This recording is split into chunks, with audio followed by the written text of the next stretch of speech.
That is why under the Trump administration, we're strongly defending religious liberty. We're bringing back faith in America. We're bringing back God. There are many signs that religion is coming back, and now it's no longer signs. It's just coming back. There has been a tremendous renewal in religion, faith, Christianity, and belief in God. Tremendous renewal. Unquestionably, there has been. President Trump, over and over again, talking about a religious revival. And for the first time, there is an American pope leading the Catholic Church, Pope Leo, with recent criticism, though, over Trump's conflict with Iran. Hopefully he's looking for an off-ramp.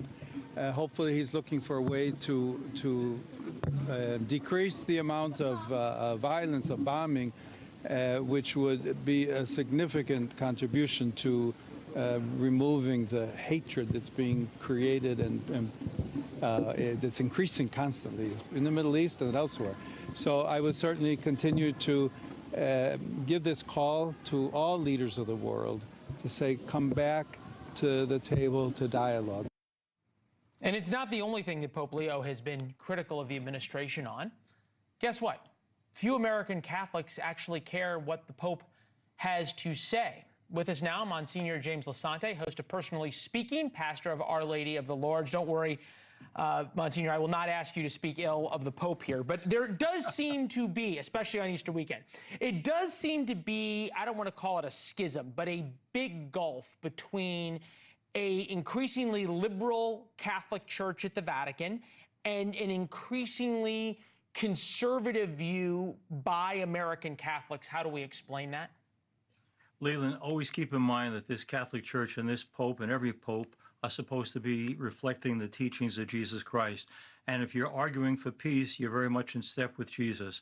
If you're arguing for defending the stranger, in our case, migrants who are here legally or illegally, you're very much reflecting Jesus. I mean, I expect the Pope to talk like this.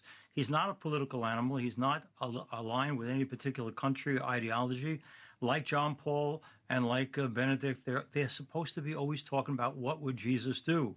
And that's what this Pope does. And he believes Jesus would work for peace and Jesus would welcome the stranger. Now, I'll make the case, too, though, that the Church also gives itself an out, because if you read the Catholic Catechism, they say, but states, governments have the right to protect their borders and to decide who comes in, who doesn't. So the Church says both things. On the one hand, we have a right to control our borders. On the other hand, we should be as merciful and kind as we can be to the stranger. So we're called on to do both. But yeah, this Pope is reflecting Jesus, not the politics of our age.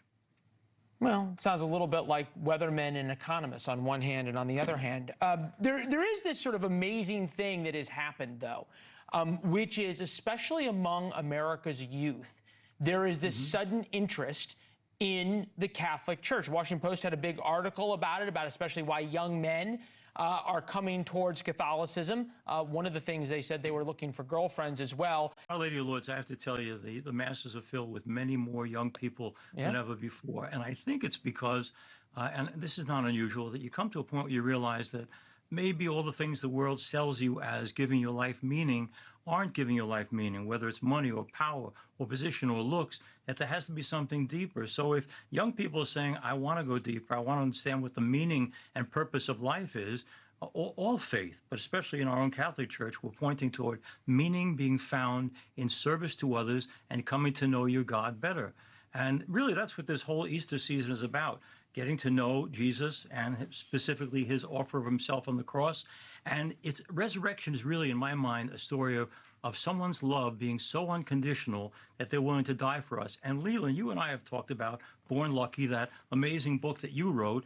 You might not believe this, but your father, though he identifies as Jewish, your father is a Christ figure. He decided early on when you were told, or they were told about you, that there wasn't much promise, that he was going to lay down his life and love you unconditionally and be there for you.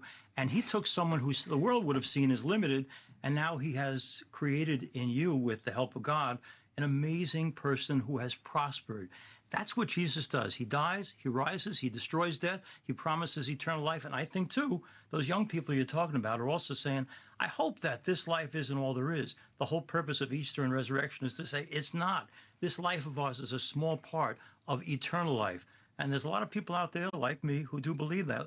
Thank you for watching. Subscribe below and download our NewsNation app right now on your phone, and you will get fact-based, unbiased news for all Americans.